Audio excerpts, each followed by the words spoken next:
Hello, everybody. Welcome to another daily dose of your gaming news and all that good stuff. And as always, don't forget I'm all on these things here: Twitter, Patreon, Rumble. So let's get started. Uh, Seems that the 7900 XT it's getting its price lowered even more, especially in China market. I've been following up this. They have been lowering a lot, and now it's basically 20% below MSRP, and this is the price for MSRP in China.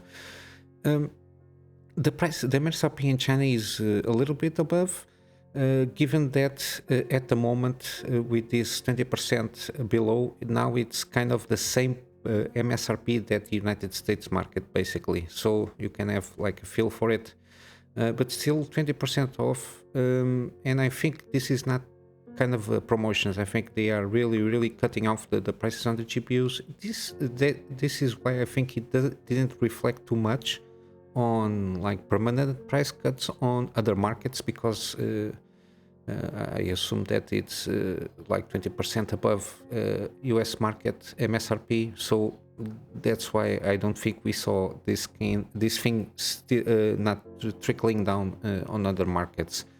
In my market, Middle East is still it's still very expensive. It's around 4,000 dirhams. I don't know how much it is in dollars, but it's still a lot compared to US market prices.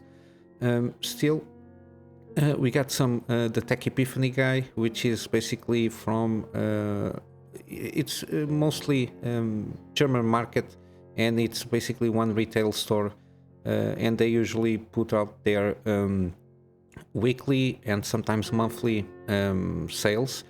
And so far seems that the 7900 XT has been cutting up with the 47 Ti. Still, the prices are way too above for to recommend per se this kind of GPUs. But yeah, this is what I got here for today for the AMD GPU, because we have some teasers that went on the GDC, the FX3 super resolution, and from they didn't give like the white papers or because it's going not yet to be launched. They don't have like a specific date, but it seems very kind of like they call it interpolation, frame interpolation, which is for me basically just by the name itself looks like fake frames to a certain extent. I think the way they go about it, it's a little different from the LSS3 frame generation.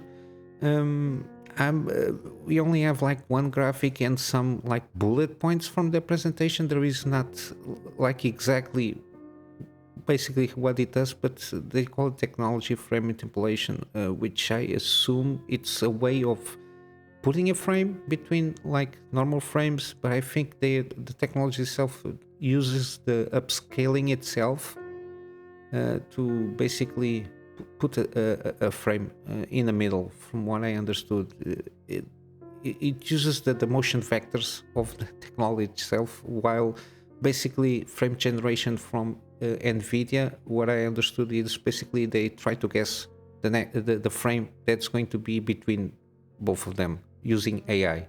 And this basically uses the fact that is when it's upscaling, the same technology that upscales, it will deliver a frame by itself, something on those lines.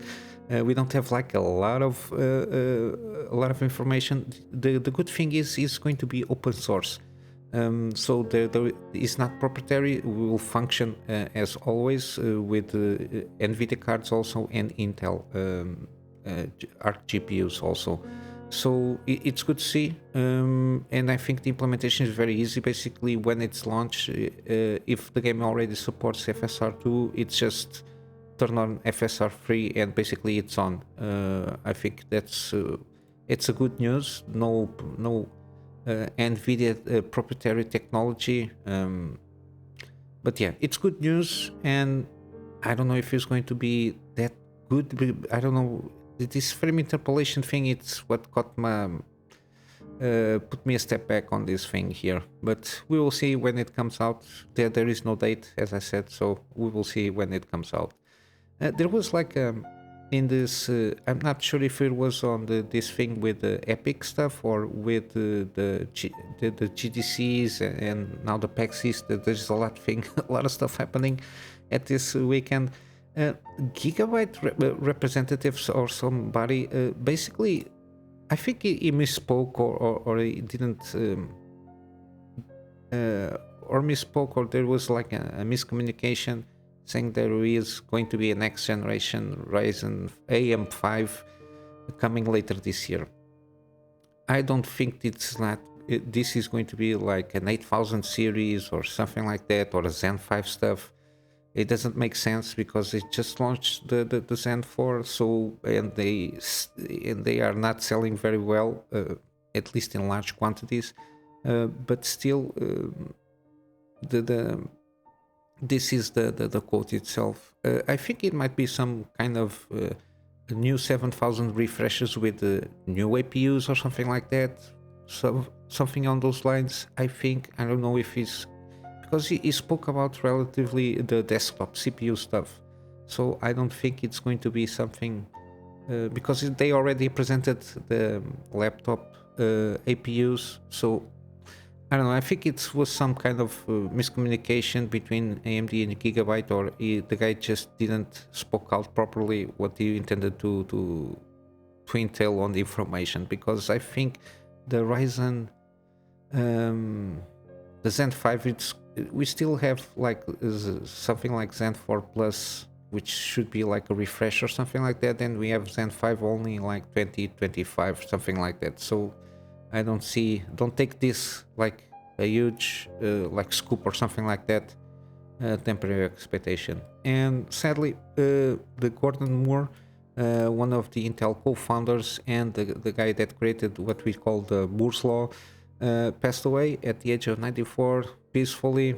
We got some here on the articles, just the guy was very important on since the 60s on basically on the pursuit of doubling down the processing power every 2 years or so, give or take. So it was kind of a benchmark. Now it's kind of dying down a little bit, but it's minimal, the difference on the every 2 years doubling the performance of at least the CPU stuff. And I'm going to wrap up for today with some gaming deals. Not much happening. We got the spring sale, but we got the future games, something like that, I think in PAX East happening. But we got Star Wars Jedi Fallen Order Deluxe Edition for $5, which is an excellent price. It got everything there. We got also from this festival Blood and Ice, Slay the Spire. It's very good roguelike deck builder. Overwhelming positive, as you can see, more than 100,000 overwhelmingly positive reviews, which is always good to see in this kind of game. This is an indie game. They only made this game so far. It's been a while now, like since 2019, but it's an excellent game. I played a little bit when there was like a demo or was in early access. I'm not sure. I know that I played these games somewhere around sometime. I'm not sure, but I know that at least I saw some footage of the game being played. But it's an excellent game. And finally here we got the promotion on Forza Horizon 5. It's like racing games. It's a very decent game. We got all the editions here. The only thing that bothers me in this game, it's all the huge content. We got like 42 contents here, as you can see, and everything is $2, $3, and then the huge packages, it's more. But yeah, it's one of the few decent like arcadey sim race games that we have on the market. Yeah.